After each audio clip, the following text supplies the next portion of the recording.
On Equinoxe television, live from our headquarters in Cameroon's economic capital, Douala. My name is Pablo Jonathan. In our top stories in this edition of the news, the National Executive Committee of the Social Democratic Front, SDF political party, urges the first Vice President, Honorable O.C. Joshua, and other parliamentarians of the party to withdraw their signature on the controversial letter in which they are criticizing members of the U.S. Congress over the security situation in the Republic of Cameroon. The party is telling its members of parliament who signed that letter to use the same bold step to press for the Anglophone crisis to be discussed in parliament. And out of the country, widespread demonstrations erupt in Montreal, Canada, following the death of a Cameroonian woman. Her death has been attributed to negligence on the part of medics who took care of her. And also in this newscast, we'll tell you about the bikers who are making Angola the ride of their lives.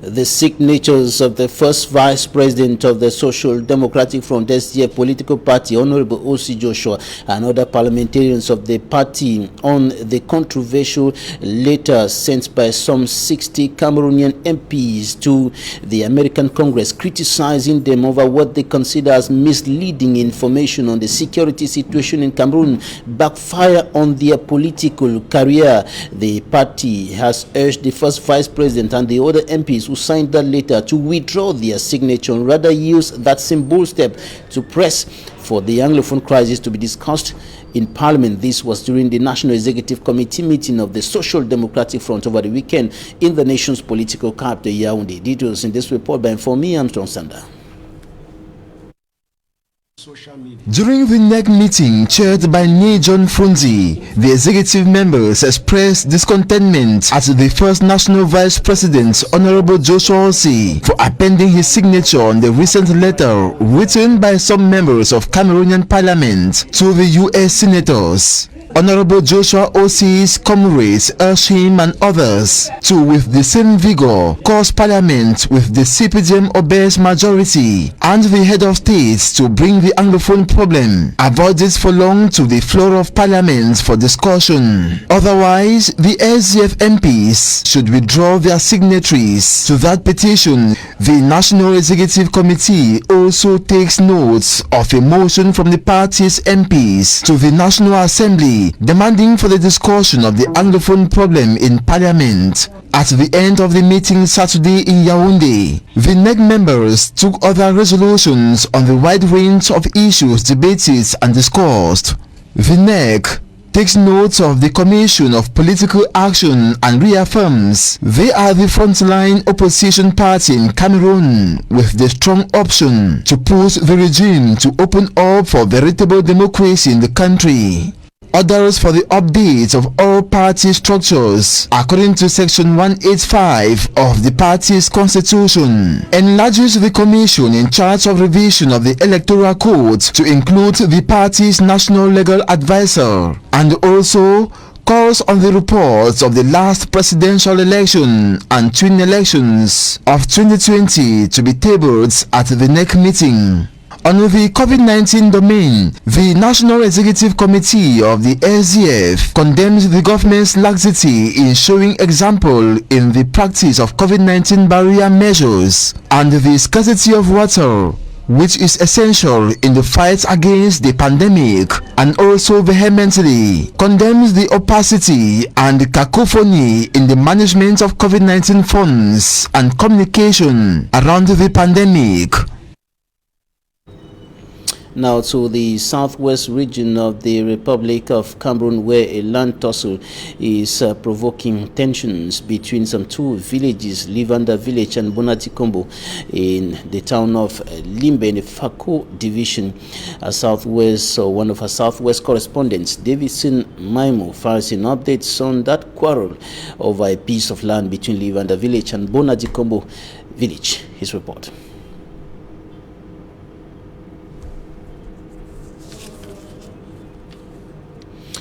Davidson Maimo in Limbe with updates on the situation in the Fako division as far as the land quarrel between Livanda and Bonadikombo villages is concerned, and this is a tussle that has been pulling on, with both villages claiming authority over a portion of land. In the meantime, we'll go over to talk about something else before we come to that report with Davidson Maimo in the southwest region of the country. And we stay in the southwest region to talk about efforts to keep cash safe in the war-hit region like the southwest region. Of course, accountants have been schooled on how to effectively carry on transactions through the banks, and this was during an annual seminar grouping of bringing together accountants of the southwest region, as Derek Jato reports.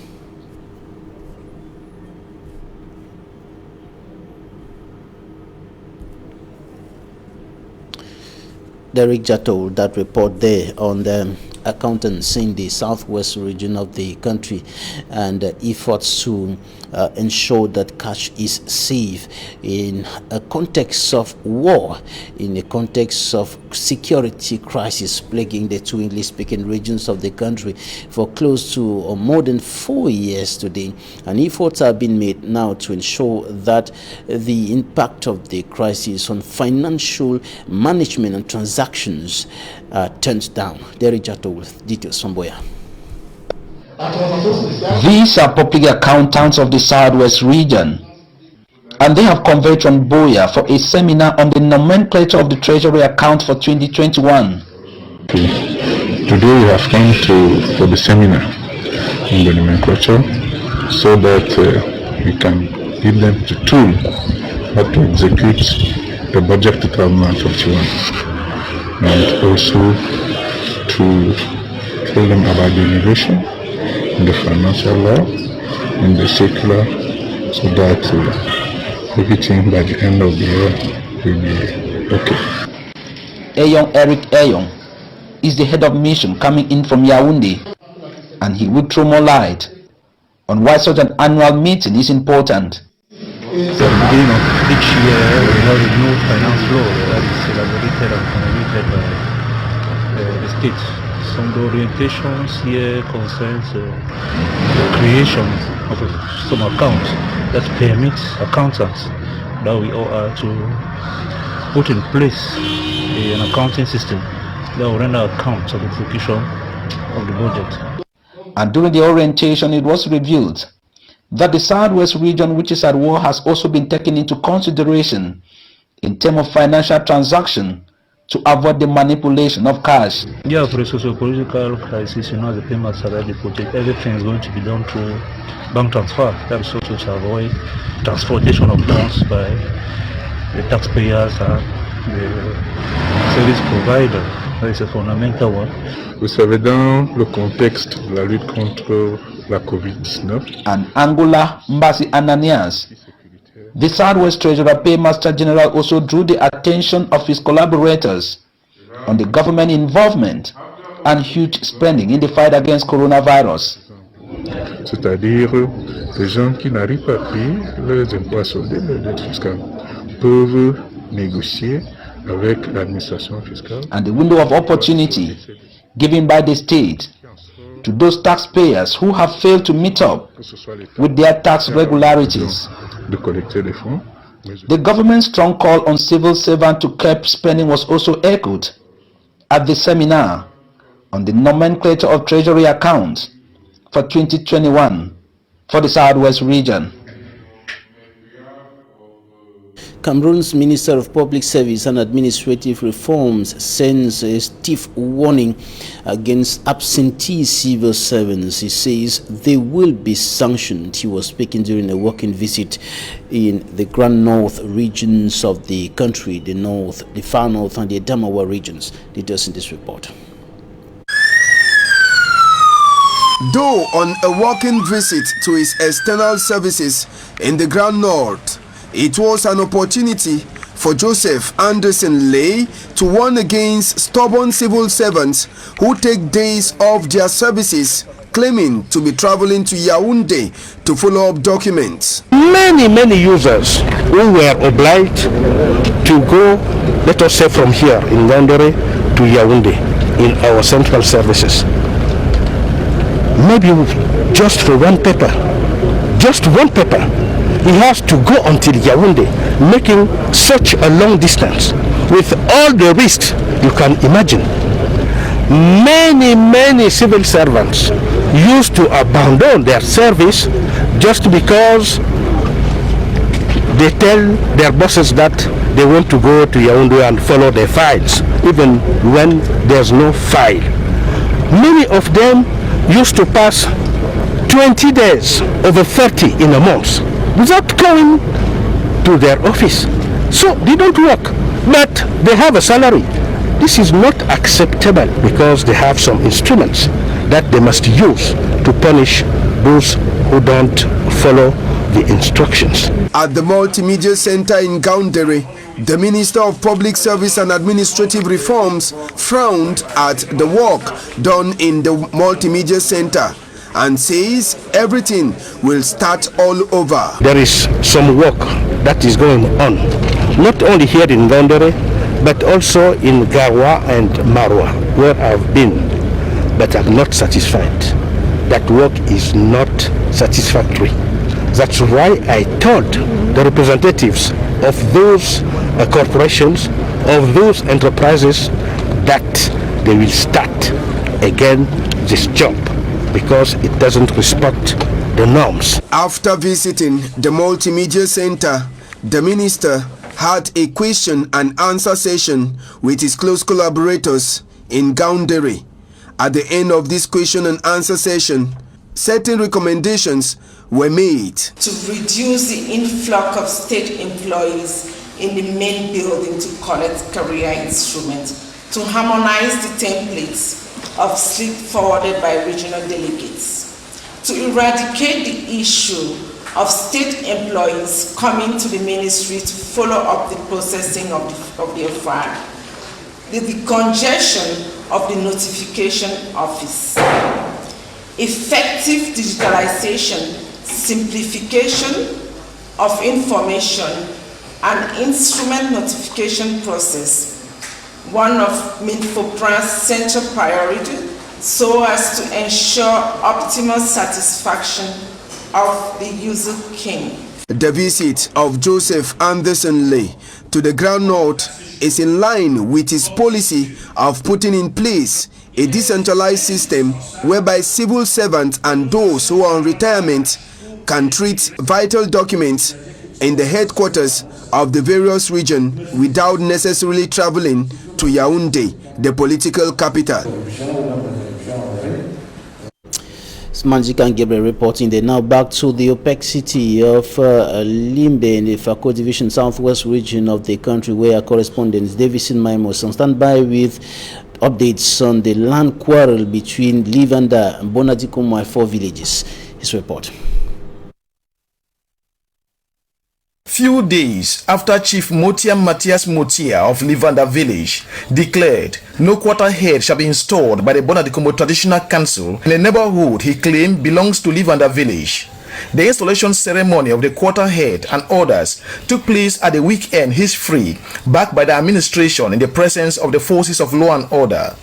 David Nanyuwe is the chief of Bonadikumbo Maifo. As a legitimate Bakuriman, we are very proud and peace-loving people.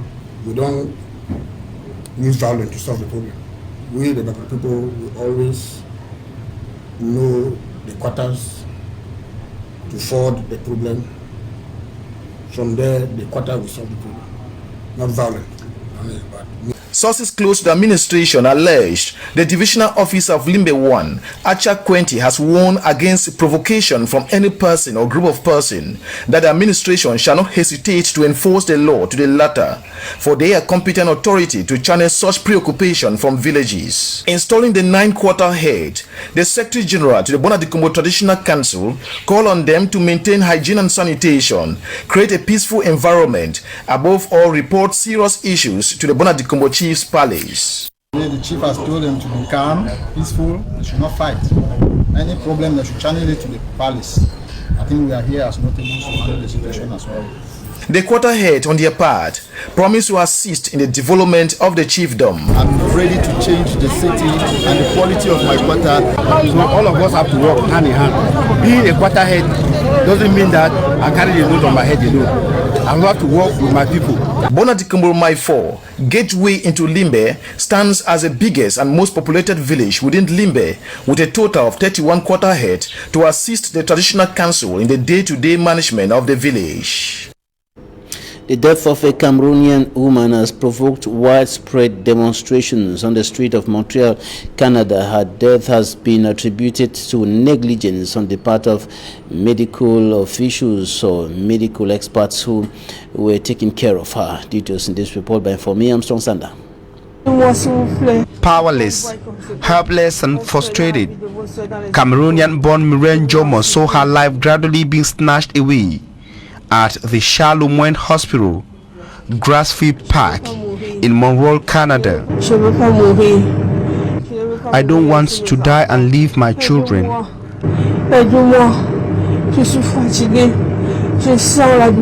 Her face and lips are swollen and she has pains all over her body.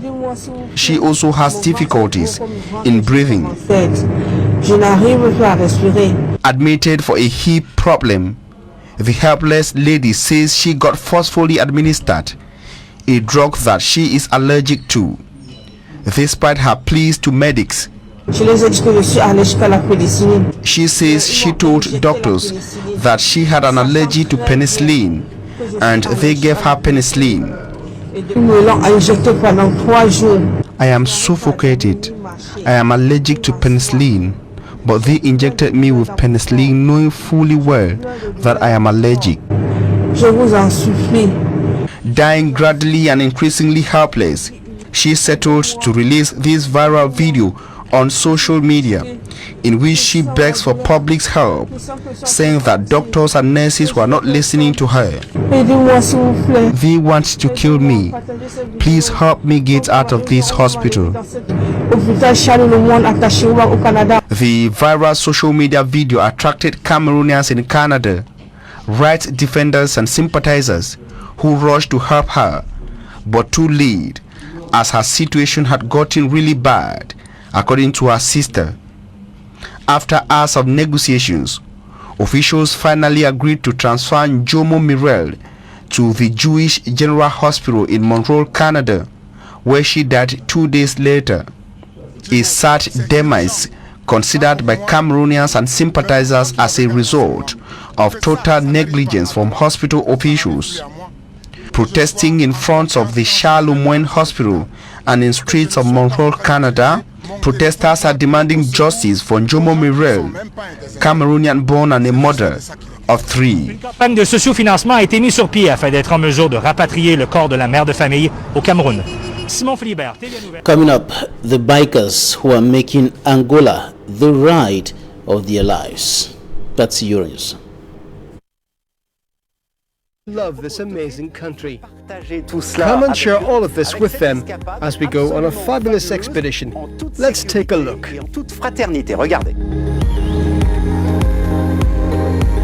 Meet the amigos da Picada, respected motorcycle aficionados whose love for the open road runs as deep as their bond.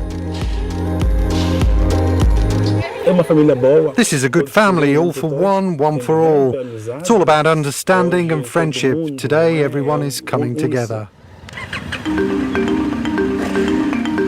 Amigos da Picada means friends of the dirt road, the name inspired by the condition of several roads back in 2006 when the group went on its maiden ride to neighbouring Namibia.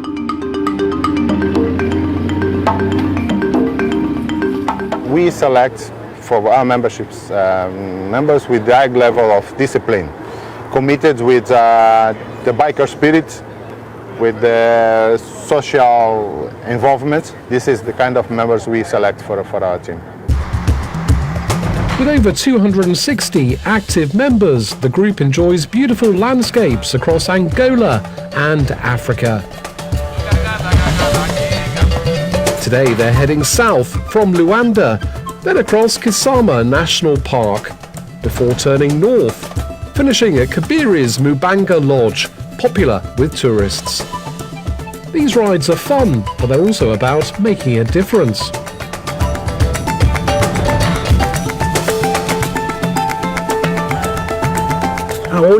From a distance, when you're in the street or before joining the club, you have a different idea about it. But when you're in the club, you realize it's really something else. Our mission is to promote the tourism in Angola. And we do a lot of social workouts here with churches, with hospitals. The next leg of their trip takes them to an area that's out of this world. We're about 55 kilometers from Luanda on the south coast, heading to Barra do Kwanza. We're in a place called the Viewpoint of the Moon, because it has a beautiful view, and after 6:30, at 7 in the evening, we have the sunset. It is very beautiful.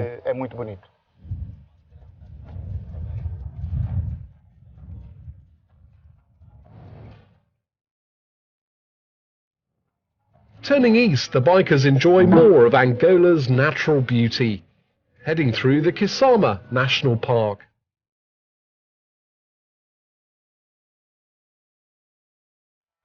It brings them to Mushima, meaning heart in Kimbundu language.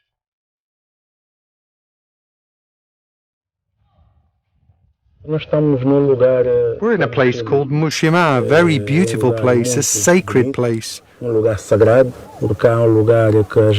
come here every year to get a blessing for the start of the motorcycling year. That's on our calendar. Leaving Mushima behind, the bikers head for their final destination. The night at the Mubanga Lodge in Kabiri awaits.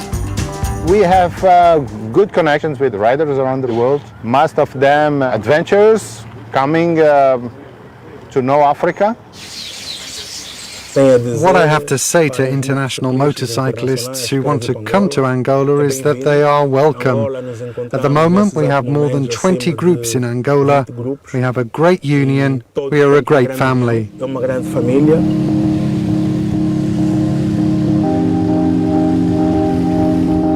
Terrific. It really makes you want to discover the country and get a taste of what Angola really has to offer. Thanks. The bikers making Angola the ride of their lives. Quite an interesting story there. We take you now to Talking Point.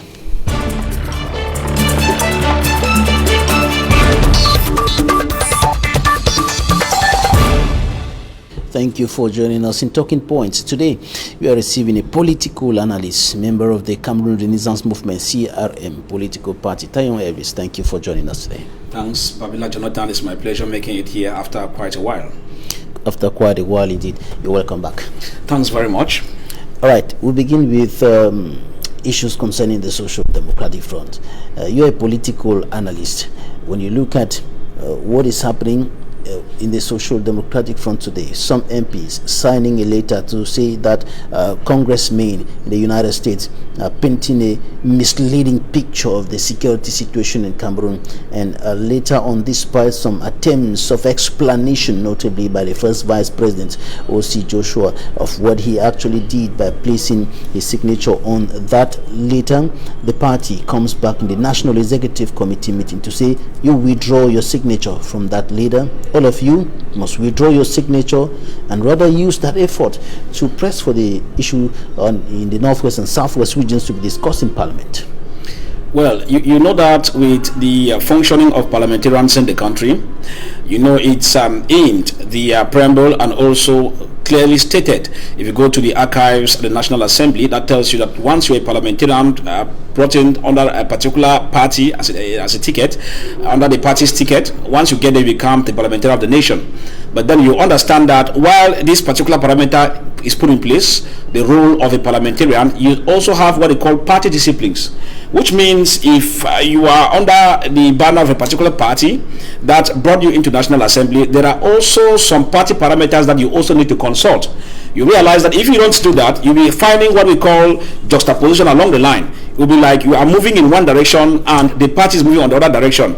You bear with me that before then, the SDF had been one of the parties, I think, outstanding, that had equally been making waves in terms of, getting the issues in the Anglophone crisis also across the border. So you see, they are quite technical that if they don't come in to correct the errors, it will look as if they are getting confused. It's like they had gone before and they are coming back again. So in real terms, you realize that what the Honorable Joshua did, probably he did it as an idea that he is an MP for the nation. But at the other point of view, he incarnates the party, especially as the first vice national president. So people see him more in the National Assembly, not only as a parliamentarian, but more as an MP for the party. That explains why it would have been quite normal for him to have equally discussed with the party hierarchies without carrying that move, because SDF wants to play a standard will not look as if the members are moving in one direction and the party is moving on to the other direction. But the same members of parliament from the Social Democratic Front had been pressing for the Anglophone crisis to be discussed in parliament for this number of years that the crisis has been pulling on. More than 4 years today. We have seen them marched out of parliament. We have seen them demonstrating in parliament, compelling the parliament to discuss the Anglophone crisis.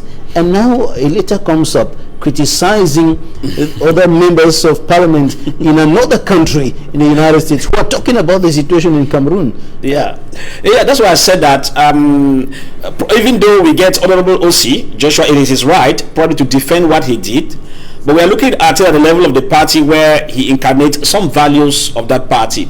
Now, if you look at it critically, you realize that SDF is simply taking a stand because to SDF, it is even the right thing to do to now call on the international community to come in, knowing fully well that they had sung songs in the National Assembly, they had blown whistles, they had made moves on the streets in Bamenda, moves on the street in Boya, and nothing seems changing. So that's why you see that the party has its own way. From the resolutions you find out there at the next meeting, meeting last Saturday, you see they were simply calling a spade a spade. You know, I'm talking at this at the level of as a political analyst.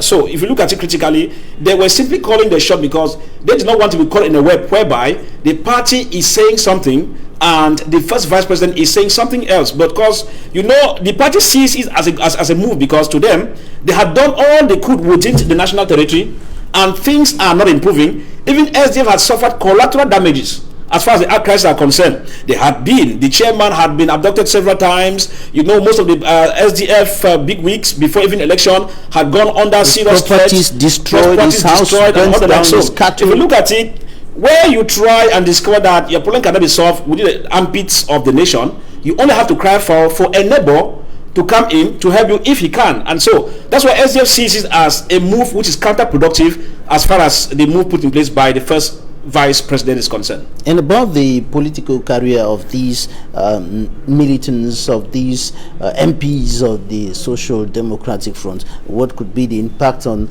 such a decision that turns to backfire somehow against them? They did something probably with a good idea, with a good faith, according to some of them and their explanations, but it turns out that they have been asked to withdraw what they have been done, what they have done. Yes, in the real terms of political analysis, you realize that it will downplay negatively on the SDF individuals who took that move without seeking clearance from their party, though they will tell you that they were acting as MPs for the nation and not more MPs for the party. But as I said, once you are going on, you will have to assume the function as an MP for the nation, but not forgetting the party that gave you the visa to come into the National Assembly or the Senate or whatever. Now, on the other hand, it's going to play positively on the side of the SDF, because just by denouncing that brings back the morals of some SDF militants and some sympathizers who had already thought that this move was already a move to tell you that SDF is dead. So SDF acting in their next meeting is a technical political move that keeps them to get back confidence that had been lost by that declaration, while on the part of those who were at the forefront of it, I will be sincere to tell you that it acts negatively on their political career, irrespective of the defense mechanisms they put in place. That's why I said sometimes in one of our discussions with some other political actors in the country, I said it is honorary for a politician to commit an error and then ask for forgiveness and move ahead.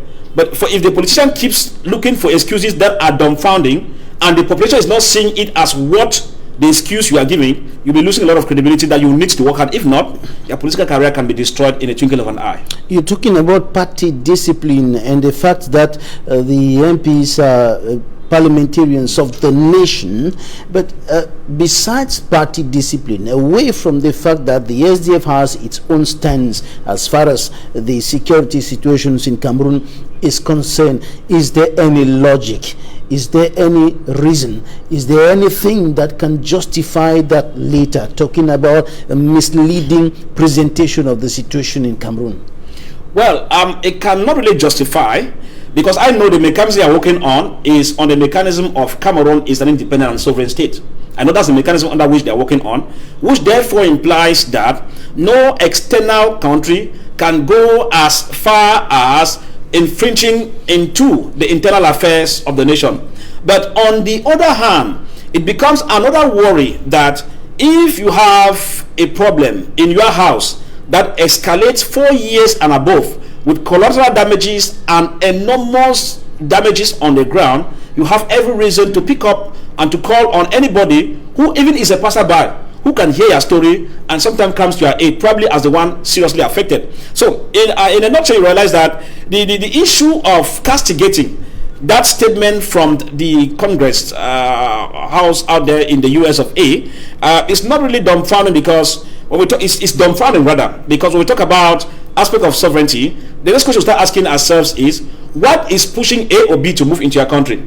If you sit in your house and you don't have any problem, somebody gets into it, you have every reason. But the moment you have conflict within the occupants of your house, it's obvious that the one who finds his or herself probably vulnerable can equally call on a neighbor or a passerby or a friend of goodwill to equally come in. And that's why you see the reaction of the Senate or the House of Congress in the US is becoming, because there had been some underground lobbying taking place by the various concerned Cameroonians to get the problem to be solved out, since as the government is not willing to show good faith in resolving the crisis. But where is the foreign interference in saying that the situation in Cameroon is disturbing, the situation in Cameroon is not good enough for these people to return home, those who fled violence in the country and they were seeking refuge, seeking asylum in the United States of America? Where is the interference in saying that these people have escaped from a disturbing situation, from an unstable and a worsening situation?